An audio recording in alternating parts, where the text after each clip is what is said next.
Hello students, I'm Santosh Pano and you are learning English with me. Okay, so let's get started. बच्चों जैसा कि आप जानते हो कि पहले हमने HSSC previous paper analysis discuss किया, जो अपने चैनल पे बहुत सारे वीडियोस आपको मिल जाएंगे। ये जो सीरीज़ मैंने शुरू करी है बच्चे, ये हम करेंगे SSC previous paper analysis. Okay, और जो ये पेपर मैं आपसे डिस्कस करने जा रही हूँ बच्चे, ये पेपर कब आया था? ये हमारा पेपर हुआ था बच्चे 13 जून 2019 और उसका टीयर 1 का पेपर है बच्चे, SSC CGL टीयर 1। ठीक है बच्चे, तो इसके ये कुछ क्वेश्चंस हैं जो हम इस वीडियो में डिस्कस करेंगे। एंड द मोस्ट इम्पोर्टेंट, हम इस वीडियो के थ्रू क्या सीखने जा रहे हैं? हम एक आर्ट डेवलप करने जा रहे हैं कि कैसे हम एग्ज़ाम में क्वेश्चन सोल्व करेंगे। ठीक है बच्चे, तो शुरू करते हैं हमारी इस कहानी को। सबसे पहले जो क्वेश्चन पूछा गया है बच्चे, ये वन वर्ड सब्स्टिट्यूशन में से उठाया गया है। ठीक है, तो ये क्या कह रहा है देखिए कि that which can be drone into a thin wire, मतलब कि जिससे पतली वायर बनाई जा सकती हैं।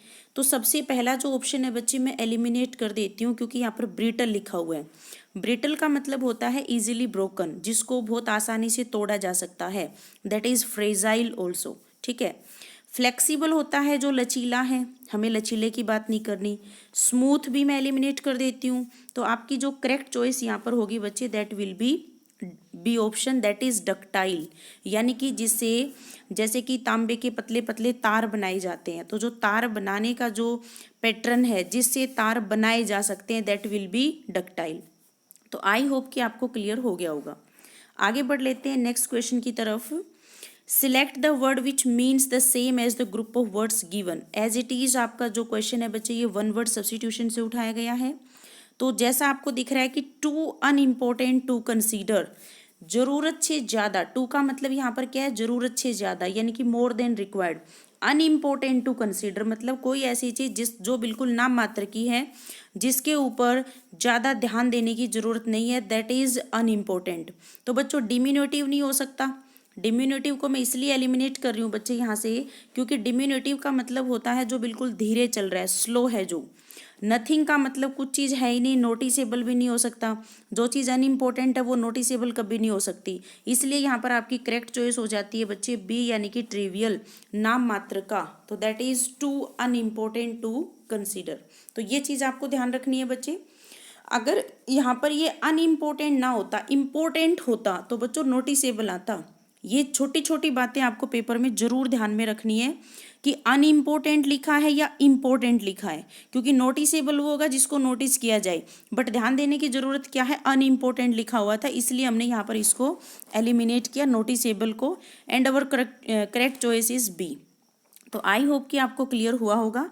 मैं आगे बढ़ लेती हूँ। नेक्स्ट क्वेश्चन जो है बच्चे, वो क्या है कि हमें एक फिलअप गिवन है और वो हमें भरना है। Charlie Chaplin's rise to fame parallel the growth of Hollywood movies in the first decade of the century. बच्चों ऐसे क्वेश्चन जब एग्जाम्स में पूछे जाते हैं तो होता है क्या है कि सबसे पहले आपको सेंटेंस पढ़ने पड़ता है कि ये जो सेंटेंस है, जो गिवन सेंटेंस है, ये पॉजिटिव टोन का है या फिर ये नेगेटिव टोन का है। अब आप इस बात से क्या समझते हो? पॉजिटिव टोन वो होता है जब आप अच्छी बात कर रहे हो आपके सेंटेंसेस में।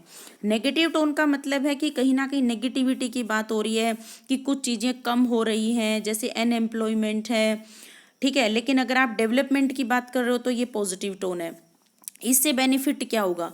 आपके 4 ऑप्शंस में से 2 एलिमिनेट हो जाएंगे। ठीक है, जैसे कि सेंटेंस को पढ़ के देखो कि चार्ली चैपलिन का जो राइज था, जो वो ऊपर उठा, उसको फेम मिली, वो क्या थी, कैसी ग्रोथ थी हॉलीवुड मूवीज में in the first decade of the century. तो बच्चों एक चीज समझ आती है कि कोई पर्सन फेम ले रहा है, नाम दाम कमा रहा है, तो क्या यहाँ पर नेगेटिव टोन के शब्द आ जाएंगे?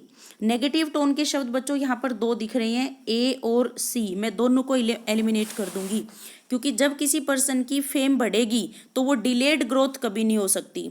स्लगिस का मतलब होता है आलसी टाइप, यानी कि फुल ऑफ लेजीनेस। तो अगर मैं बात करूं बच्चे कि ये जो ग्रोथ है, इस ग्रोथ से पहले कोई ऐसा शब्द हमें चाहिए जो पॉजिटिव टोन का हो। तो बच्चों ऐसी ग्रोथ ना डिलेड हो सकती, ना स्लगिस हो सकती। अब आपकी गाड़ी अटक गई है बी और डी में। तो अब ये बात समझ लेते हैं बच्चे, ग्रोथ अगर एक नाउन है तो नाउन से पहले उसको क्वालिफाई करने के लिए we need adjective.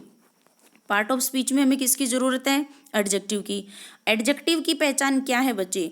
I V E पे जो खत्म होते हैं पार्ट ऑफ स्पीच में वो एडजेक्टिव होते हैं, राइट। अगर मैं बात करती हूँ एडमिनिस्ट्रेशन, ये नाउन है, बट एडमिनिस्ट्रेटिव तो वो एडजेक्टिव होता है। यहाँ पर आप देख पा रहे हो एक बारीक सा डिफरेंस है। ये जो ग्रोथ है ये प्रोग्रेसिव भी हो सकती है, एक्सप्लोजिव भी हो सकती है, बट ध्यान दो बच्चों यहाँ पर आईएनजी लगा रखा है, और आईएनजी जो शब्द होगा वो नाउन के इक्विवेलेंट होगा, यानी कि एडजेक्टिव नाउन के इक्विवेलेंट होगा, यानी कि जेरेंड होगा। तो हमें जेरेंड तो नहीं चाहिए। अब अगर मान लीजिए पेपर में यहाँ पर प्रोग्रेसिव होता, आई वी ई पे बात खत्म होती, तो ट्रस्ट में बच्चों यही हमारा आंसर होता। लेकिन ध्यान दो आईएनजी लगा रखा है, इस वजह से मैं बी को एलिमिनेट कर रही हूँ, and my right choice is D. Explosive growth हुई थी किसमें? हॉलीवुड मूवीज में। कब? In the first decade of the century. तो यहाँ पर कुछ ना कुछ पॉजिटिव टोन की बात थी, और इसीलिए मेरा आंसर बना बच्चों यहाँ पर डी। क्लियर है? बाकी मैंने क्यों एलिमिनेट कर दिए, आपके सामने रीजन है।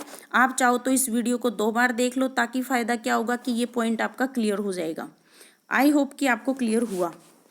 नेक्स्ट क्वेश्चन जो पूछा जा रहा है बच्चे, वो पूछा जा रहा है, देखिए कि हमें सेंटेंस में क्या बताना है, ग्रामेटिकल एरर कहाँ है ये हमें बताना है। The cost of fruits and vegetables have Ryzen अब नॉर्मली दिस मंथ। बच्चों अगर हम यहाँ पर सब्जेक्ट देखना चाहें तो वो हमारा क्या है? The cost. जल्दबाजी में बच्चों को क्या दिख रहा है यहाँ पर? फ्रूट्स एंड वेजिटेबल्स प्लूरल दिख रहे हैं, क्योंकि एंड से जुड़ी हुई 2 बातें कैसी होती हैं? प्लूरल होती हैं, और जिसकी वजह से यहाँ पर हैव भरा गया है। लेकिन आप ध्यान दो बच्चों, मैंने एचएसएससी के प्रीवियस वीडियो में भी ये बात डिस्कस की हुई है, जब 2 नाउन किसी प्रेपोजिशन से जुड़े होते हैं तो जो सेकंड नाउन होता है उसको ऑब्जेक्ट बनना पड़ता है, और इस ऑब्जेक्ट की वजह से कोई वर्ब नहीं भरी जा सकती, इसका रोल खत्म हो जाता है सेंटेंस से, इसीलिए वर्ब हमेशा फर्स्ट के हिसाब से भरी जाती है। क्लियर बच्चों? तो यहाँ पर जो एक्चुअल सब्जेक्ट है हमारा वो है द कोस्ट, और द कोस्ट हमारा अनकाउंटेबल सिंगुलर नाउन है, तो सिंगुलर नाउन के हिसाब से हैव नहीं, वी नीड हैज। हमें किसकी जरूरत है? हैज की। तो अब हम उस पार्ट में एरर निकालेंगे जहां पर हैव राइजन लिखा हुआ है, so our right choice is A. हमारी राइट चॉइस यहाँ पे क्या हो जाती है? ए। और कैसे ठीक करेंगे कि हैव राइजन नहीं, यहाँ पर हैज आना चाहिए, और हैज क्यों आना चाहिए? द कोस्ट के हिसाब से आना चाहिए। Fruits and vegetables of preposition के ऑब्जेक्ट बन चुके हैं, इसलिए इनके हिसाब से अब कोई वर्ब सेंटेंस में यूज नहीं होगी, और ये इसके पीछे लॉजिक है। क्लियर बच्चों? आगे बढ़ लेती हूँ नेक्स्ट क्वेश्चन की तरफ। नेक्स्ट क्वेश्चन में आ रहा है बच्चे पैसिव वॉइस। एक सिंपल सा लॉजिक है बच्चे, मैं बार बार आपको कुछ बातें बताती हूँ कि वॉइस की हमें इंग्लिश ग्रामर में ज़रूरत क्यों पड़ी थी, एक्टिव वॉइस क्या होता है, पैसिव वॉइस क्या होता है, इसमें कभी टेंस चेंज नहीं होता।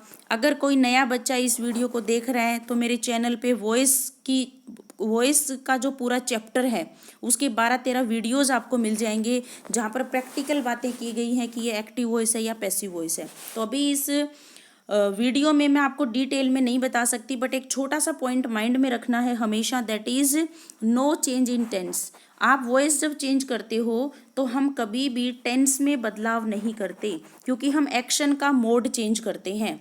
एक्टिव वॉइस में जो टेंस है बच्चे, पैसिव वॉइस में भी टेंस सेम रहेगा। तो आपने जैसा यहाँ पर देखा कि आर्टिस्ट प्लेड, ये V2 है बच्चों, पास्ट टेंस है ये, तो उस पार्ट पे जाइए जहाँ पर वॉज और वर का यूज हुआ हो। तो अगर मैं ए को एलिमिनेट करूँ तो इज बीइंग दे रखा है, बी में देखिए विल बी दे रखा है, एलिमिनेट। सी में देखिए हैड बीन दे रखा है, so our right choice will be D, the violin was played by the artist, और यही आपकी करेक्ट चॉइस होगी।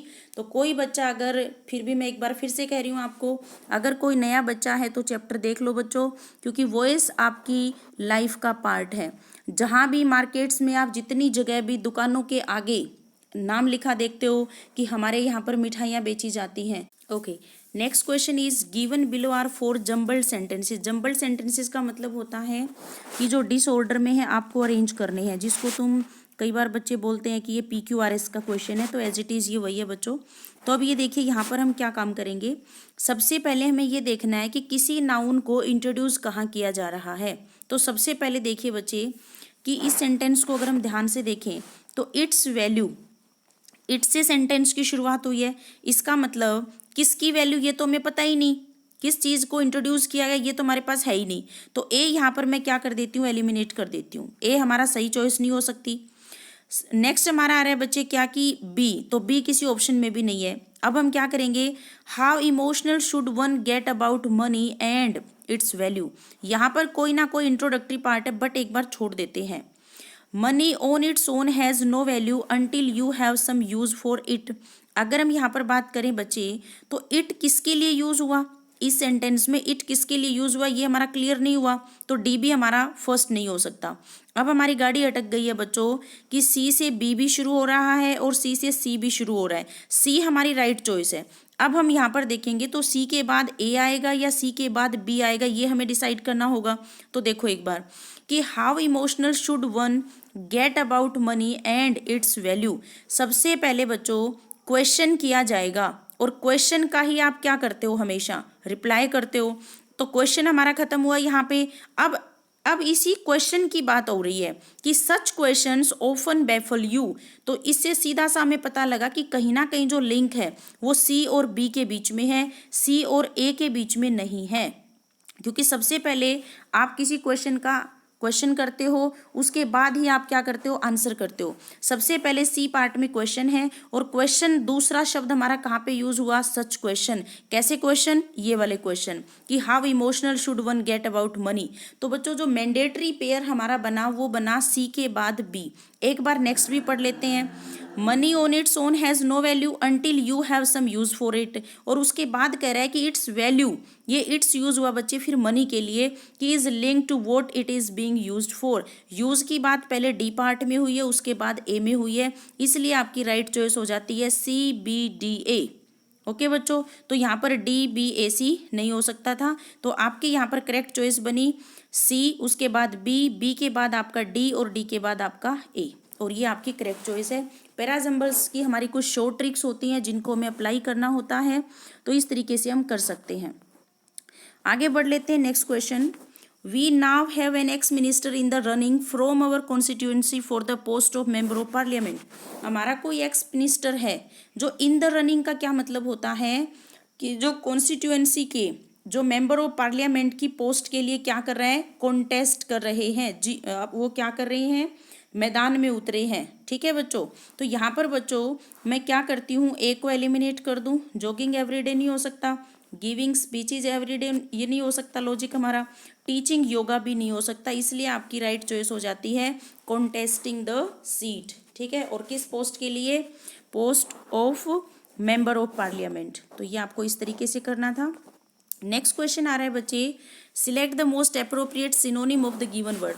ऑब्स्टेकल का मतलब क्या होता है, ऑब्स्टेकल का मतलब होता है कोई भी बाधा या फिर रुकावट। जैसे आप कहते हो बैरियर, बैरिकेड, हर्डल, ऑब्स्ट्रक्शन, सभी शब्दों का मतलब है कि कोई भी चीज़ जो क्या है, रुकावट है। तो बच्चों बेनिफिट तो यहाँ पे नहीं हो पाएगा, एक्सेसरी भी नहीं हो सकता, क्लियरेंस होता है कि कोई रुकावट है ही नहीं, तो आपकी राइट चॉइस यहाँ पे हो जाती है डी, यानी कि बैरियर। तो ऑब्स्टेकल शब्द का मोस्ट अप्रोप्रिएट सिनोनिम यहाँ पे हो जाता है बच्चे बैरियर। क्लियर है जी, आगे बढ़ लेती हूँ। नेक्स्ट क्वेश्चन कह रहा है कि आपको क्या करना है, Meera has a friends who parents live in Dubai. अगर इस सेंटेंस को हम देखें बच्चे तो हमें क्या करना है, इम्प्रूव करना है। सबसे पहले एक चीज़ समझते हैं बच्चे कि ए आर्टिकल भी लगा रखा है और फ्रेंड्स भी लिख रखा है, ऐसा तो पॉसिबल नहीं है भाई, या तो पेन एक होगा, पेन अगर सिंगुलर है तभी तो ए पेन लिख सकते हैं, क्या ऐसा हो पाएगा कि ए पेन्स, ऐसा तो कभी पॉसिबल नहीं होगा। तो एक चीज़ समझना जरा, मीरा थर्ड पर्सन सिंगुलर है तो वर्ब सिंगुलर आनी चाहिए या प्लूरल आनी चाहिए, सिंगुलर आनी चाहिए। तो एक तरीका यहाँ पे बना कि मैं ए को एलिमिनेट कर देती हूँ। नेक्स्ट हमारा जा रहा है कि जो नो इम्प्रूवमेंट है उसको क्यों गलत करें, क्योंकि हैज़ के बाद ए फ्रेंड्स लिखा हुआ है तो नो इम्प्रूवमेंट भी यहाँ पर गलत हो गया। उसके बाद देखिए बच्चे कि डी पार्ट में has a friend which parents नहीं होता बच्चे, हुज पेरेंट्स। हुज यूज होता है मालिकाना हक बताने के लिए, यानी कि, और इसको हमेशा ही लिविंग बीइंग के लिए यूज करते हैं, यानी कि जिसके पेरेंट्स, तो पेरेंट्स के ऊपर उसका क्या है, अधिकार है। ठीक है जी, जैसे मैं कहती हूँ हुज पेन इज दिस, किसका पेन है ये, तो पेन के ऊपर हमारा क्या होगा, अधिकार होगा। So your right choice will be C. तो आपको यहाँ पर आंसर करके आना है बच्चों सी। नेक्स्ट हमारा आ रहा है कि application are to be send to the principal before May 30। थोड़ा सा ट्रिकी क्वेश्चन था बच्चे। आगे कह रहा है क्या कि भाई 30 मई से पहले पहले, बच्चों अगर 30 मई से पहले अगर आपको कोई भी एप्लीकेशन सबमिट करनी है तो ये पास्ट की बात नहीं हो सकती। सिंपल लॉजिक हमारा क्या है, यहाँ पर ए एलिमिनेट हो गया क्योंकि इसमें वर लिखा हुआ है। नेक्स्ट हमारा क्या जा रहा है, देखो आर सेंडिंग टू, ये गिवन है, और दूसरे में लिख रखा है will be sent. Will be अगर सेंट होता बच्चे मैं थोड़ा सा विचार करती, क्योंकि फ्यूचर में हो जाता, पैसिव वॉइस हो जाता, क्योंकि एप्लीकेशन को भेजा जाएगा, एप्लीकेशन खुद तो नहीं जाएगी। बट ध्यान दो बच्चे, विल बी सेंड लिखा हुआ है, हमें वर्ब का थर्ड फॉर्म चाहिए। बी के फॉर्म के बाद हमेशा ही मेन वर्ब का क्या आना चाहिए, थर्ड फॉर्म आना चाहिए, इसलिए यहाँ पर मैं सी को एलिमिनेट कर देती हूँ। आर सेंडिंग वैसे ही गलत हो गया, तो आपकी जो राइट चॉइस यहाँ पर होगी बच्चे वो होगी नो इम्प्रूवमेंट रिक्वायर्ड, यानी कि ऑप्शन नंबर बी आपका यहाँ पर सही हो जाएगा। ऑप्शन नंबर बी यहाँ पर आपकी क्या हो जाएगी, राइट चॉइस हो जाएगी। तो ये था बच्चे आपका क्वेश्चन जो हमने डिस्कस किया, ठीक है। तो यहाँ पर अगर हम देखें बच्चे तो आपकी जो चॉइस है वो यहाँ पर क्या हो जाती है, आर टू बी सेंट। तो आई होप कि आपको ये क्लियर हुआ होगा, क्लियर है। तो ये जो कुछ क्वेश्चंस थे बच्चे, ये हमने क्या करा था कि CGL 2019 जून में जो एग्ज़ाम हुआ था वहाँ से मैंने उठाए थे। आई होप कि आपको क्लियर हुए होंगे। आगे की कुछ सीरीज़ मैं आपके सामने लेके आऊँगी जिसमें हम ऐसे ही कुछ क्वेश्चंस डिस्कस करते जाएंगे। जब तक आप हमारी जो वीडियोज़ हैं वो तो आप देखते रहिएगा। Thanks for watching.